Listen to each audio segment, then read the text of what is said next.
Karimnagar parliament ఎన్నికల చరిత్రలో గత రికార్డులను చెరిపివేశారు బీజేపీ నేత బండి సంజయ్ కుమార్. బీఆర్ఎస్ అధినేత కేసీఆర్, మాజీ ఎంపీ వినోద్ కుమార్ పేరిట నమోదైన మెజారిటీ రికార్డులను బండి సంజయ్ తిరగరాశారు. కరీంనగర్ పార్లమెంట్ చరిత్రలోనే అత్యధిక మెజారిటీ సాధించిన ఎంపీగా సంజయ్ రికార్డ్ క్రియేట్ చేశారు. తెలంగాణ ఉద్యమ టైంలో సిట్టింగ్ ఎంపీగా ఉన్న కేసీఆర్ రాజీనామా చేయడంతో కరీంనగర్ లోక్సభ స్థానానికి 2006లో ఉప ఎన్నిక జరిగింది. ఈ ఎన్నికలో కేసీఆర్ 2,01,581 ఓట్ల మెజారిటీ సాధించారు.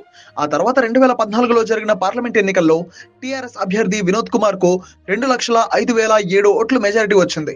తాజా ఎన్నికల్లో 2,25,209 ఓట్ల మెజారిటీతో బండి సంజయ్ వారిద్దరి రికార్డులను బ్రేక్ చేశారు. ఇదిలా ఉంటే బండి సంజయ్ కి మరో కీలక పదవి వరుస్తుందనే టాక్ వినిపిస్తోంది.